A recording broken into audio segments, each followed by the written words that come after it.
السلام علیکم ورحمۃ اللہ وبرکاتہ۔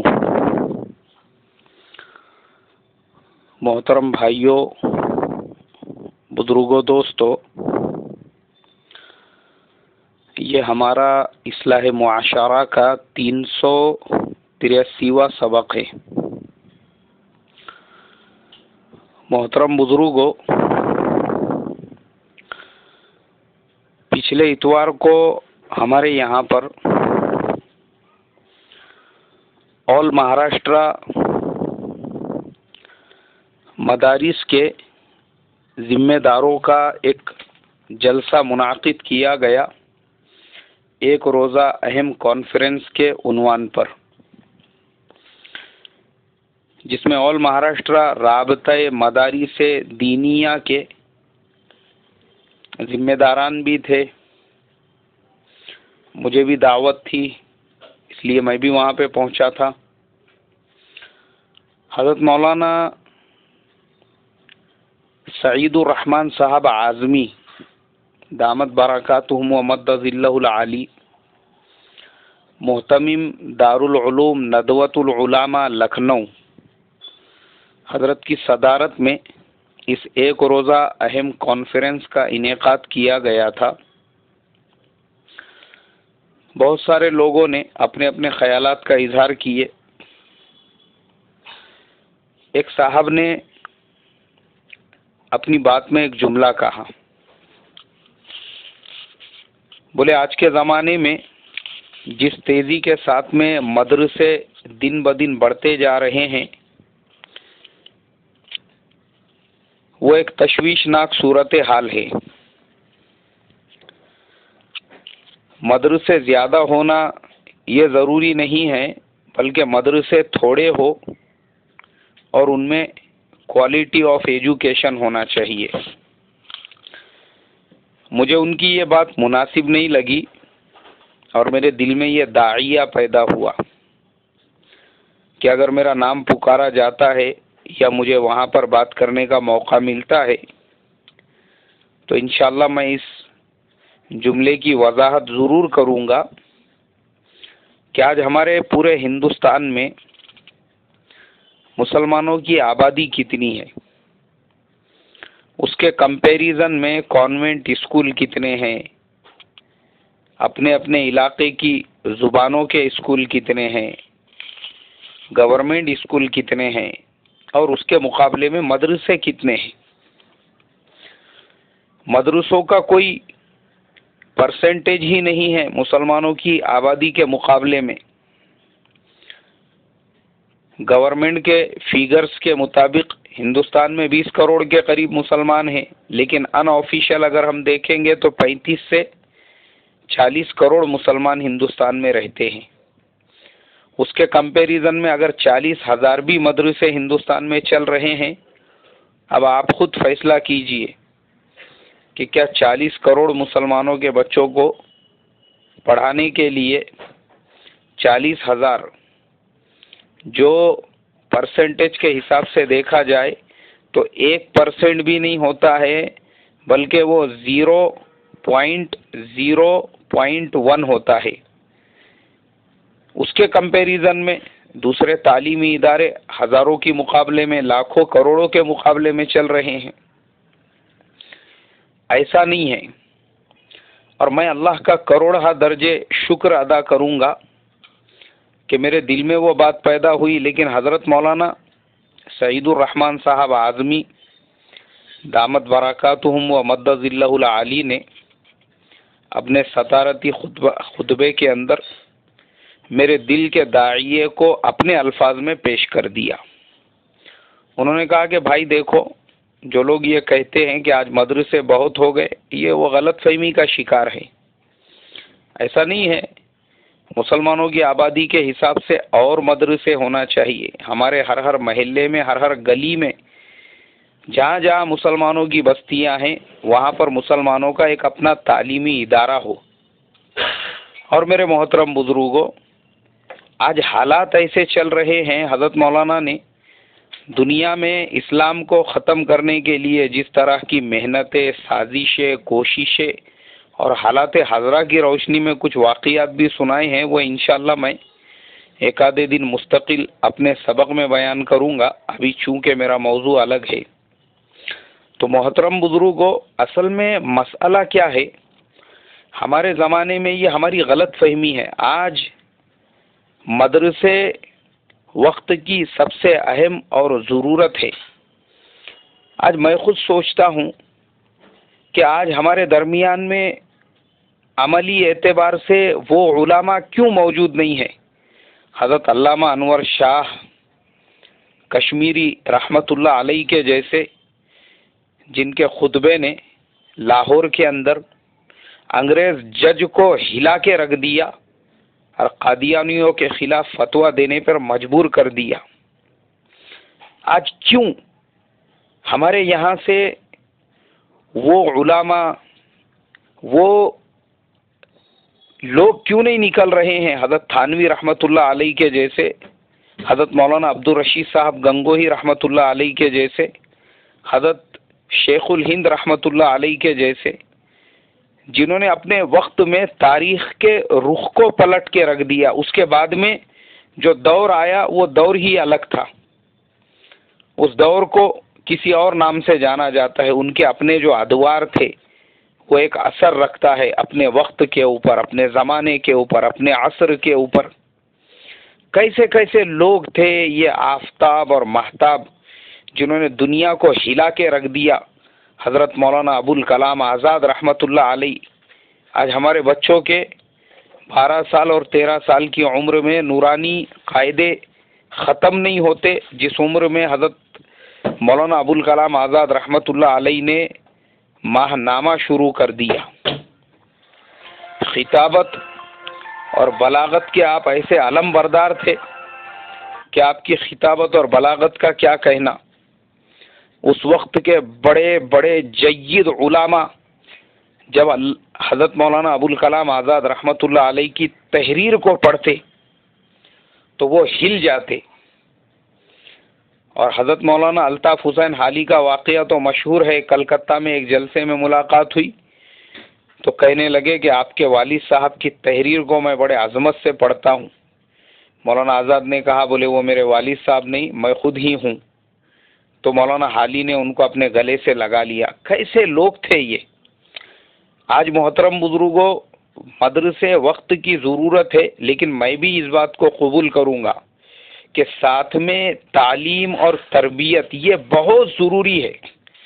ہو یہ رہا ہے آج ہم اپنے مدرسوں کے اندر جو جو چیزیں ہیں، شوشہ والی ہے، بڑی بڑی عمارتیں ہیں، اس کا فرنیچر ہے، یا پھر دوسرے جو طرح کے اخراجات ہے، اس پہ تو بھرپور ہم لوگ خرچ کر رہے ہیں، لیکن ہمارے جو فارغین ہیں پیدا ہونے والے، وہ کیوں ایسے آج ہمارے یہاں پہ قحط الرجال کیوں پڑ چکا ہے جو وقت کو ہلا سکے؟ اگر ہر نکلنے والا اپنے صرف گاؤں کو سنبھال لے، اپنے علاقے کو سنبھال لے، اپنے ایریے کو سنبھال لے، خدا کی قسم ہم اپنی قوم سے اس بات کی امید کر سکتے ہیں کہ انشاءاللہ ہمارا مستقبل تابناک ہوگا، اور جو باطل طاقتیں ہمارے خلاف کام کر رہی ہے، اللہ تبارک و تعالیٰ ان کی کمر کو توڑ دیں گے۔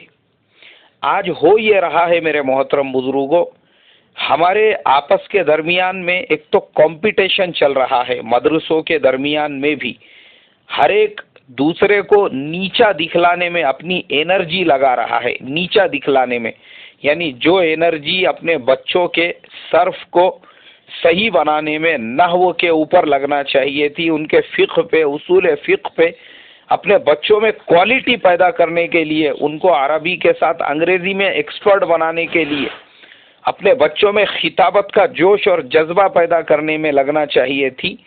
اکثر میں نے دیکھا ہوں ہمارے آپس کے غیبتوں، آپس کے توڑ، آپس کی چغلیاں، آپس کی رسہ کشی، اور اگر کوئی اور مدرسہ ہمارے شہر میں یا ہمارے قریب میں ہے تو ایک دوسرے کی برائیاں کرنے میں اور ان کی کمیوں کو ظاہر کرنے میں، اور اپنے یہاں کے نصاب کو اور اپنے یہاں کے کوالٹی آف ایجوکیشن کو اونچا دکھلانے میں ہی اکثر جگہوں پہ یہ دیکھنے میں ملا ہے ہماری انرجی اس میں صرف ہو رہی ہے۔ اور اس کے علاوہ ایک طبقہ ان لوگوں کا ہے جن کو صرف اس بات کی فکر ہے کہ مارکیٹ سے ہم اپنے مدرسے کے لیے زیادہ سے زیادہ کس طریقے سے وصولی کر سکے. اب میں یہ مانتا ہوں کہ مدرسہ اصولی کے دم پر ہی چلتا ہے، بغیر چندے کے ہم مدرسہ نہیں چلا سکتے. خود ہمارا اپنا مکتب ہے. ہم نے کچھ ایسے لوگ طے کیے ہوئے ہیں کہ بھائی دیکھو، جو بچے ہم کو فیس دیتے ہیں ان سے تو ہم لے لیتے ہیں، اب جو نہیں دیتے ہیں آپ لوگ ان کی فیس بھرو، یا اس کے علاوہ اگر آپ ہماری مدد کرنا چاہتے ہیں تو ماہانہ ممبر بنو، لیکن مدد کرو، کیونکہ بغیر اس کے ہم اپنے اساتذہ کی تنخواہ کیسے دیں گے، بچوں کو جو انعام دیتے ہیں وہ کیسے دیں گے. تو ہے اللہ کے کچھ بندے تو وہ کرنا ہی پڑتا ہے. لیکن اس کے لیے مجھے ایک عالم صاحب کی ترتیب بہت پسند آئی تھی. انہوں نے ایک مرتبہ ایسے ہی مسابقۃ القرآن کا پروگرام تھا جس میں پورے آل اوور انڈیا کے، مہاراشٹرا کے اور تمام علاقوں کے علماء تھے. ان کے سامنے مدرسہ چلانے کے لیے بہترین اصول بتایا کہ دیکھو، اگر ہم لوگ یہ ذمہ داری لے لے کہ رمضان میں پوری محنت اور لگن کے ساتھ میں ہم کو اپنے مدرسے کی وصولی کرنا ہے، اور قربانی کے موقع پر پوری محنت کے ساتھ میں جو قربانی کے چمڑے ہے، جو جہاں پہ کھالے وغیرہ ہوتی ہے، وہ اپنے اپنے شہر کے اعتبار سے کور کر لے، اور جو عشر کا موقع آتا ہے اس ٹائم پر وہ اپنے شہروں میں عشر کا انتظام، یعنی اپنے پورے شہر کی وصولی اگر اپنا مدرسہ کر رہا ہے اس شہر کا، ان کو باہر چندے کے لیے جانے کی ضرورت ہی نہیں ہے. جیسا کہ میں آج دیکھتا ہوں ہر نماز میں 2 3 سفیر اعلان کرتے ہیں، حالانکہ پہلے ایسا کبھی دیکھنے میں نہیں ملتا تھا، ایسا رمضان میں ہوتا تھا. ابھی تو نارمل روزانہ ہو رہا ہے، اور میری عادت ہے میں کسی کو منع نہیں کرتا ہوں، کیونکہ ہم بھی مسجد مدرسے کے لائن کے لوگ ہیں. جو آتا ہے بھائی کرو اعلان، کوئی مسئلہ نہیں ہے. لیکن میں یہی سوچتا ہوں کہ بھائی آپ اپنے ایریے، مطلب آپ نے کوالٹی آف ایجوکیشن ویسا کیوں نہیں پیدا کیا کہ آپ کا ایریا، آپ کا علاقہ آپ کا کفیل بنتا. اور بعض جگہوں پہ یہ ترتیب دیکھا ہوں کہ ماشاء اللہ مدرسے کے اندر ہر گھر سے آٹا جمع کیا جاتا ہے. وہ بھی ترتیب گاؤں کے دیہاتوں کے حساب سے صحیح ہے. کہیں چاول جمع ہو رہا ہے، کہیں پہ اناج جمع ہو رہا ہے. یہ کوئی شرم اور حیا کی بات نہیں ہے، یہ کوئی خیرات اور بھیک مانگنا نہیں ہے، کیونکہ آپ اپنے لیے نہیں کر رہے ہو بھائی، آپ کو اللہ کے دین کو زندہ رکھنا ہے. اور اگر ہم یہ نہیں کریں گے تو پھر آگے چل کر مدرسے بند ہونا شروع ہوں گے، اور پھر مدرسوں کا قحط پڑ جائے گا. اب جب مدرسہ چلانا ہی ہے تو ہم کو اپنے علاقے کو کھڑا کرنا پڑے گا. یہ نہیں ہے کہ بعض لوگوں کو دیکھا بیچارے خالی بس اپنی شان بتانے میں، اور بس کون ہے تو بولے فلاں جگہ کے محتمم صاحب ہے، ذمہ دار صاحب ہے. اب پورا ٹائم ان کا مصافوں میں، ملاقاتوں میں، یہاں سے وہاں، وہاں سے وہاں، وہاں سے وہاں، اور مدرسے کے اندر جو ہے کیا چل رہا ہے کچھ پتہ نہیں آتا نہیں ہے. بعض جگہوں پہ ایسی خبریں سننے کو ملی، بچے کا انتقال ہو گیا مدرسے کے ہاؤس کے اندر، اور وہ بچہ جو ہے اسی میں پڑے پڑے سڑ گیا، اور محتمم صاحب کو خبر نہیں. پولیس میں رپورٹ کی گئی، پولیس کبھی یہ کھیت میں، کبھی وہ جنگل میں، کبھی وہ محلے میں، کبھی وہ گلی میں تلاش کر رہی ہے، اور 4 دن کے بعد پتہ چل رہا ہے کہ خود مدرسے کے حوض میں وہ بچے کی نعش جو ہے تیر رہی ہے.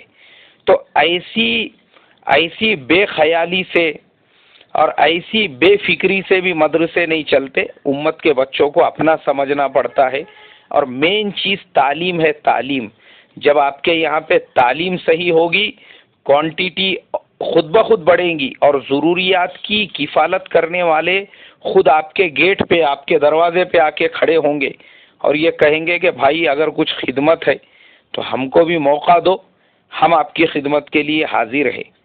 تو اس لیے میرے محترم بزرگوں، یہ جب انہوں نے یہ کہا میرے دل میں یہ داعیہ پیدا ہی ہوا تھا. اور میں نے جو پرسوں کے دن مکتب کے تعلق سے بتایا، مجھے 2 جگہ سے الگ الگ ٹائپ کے میسج آئے.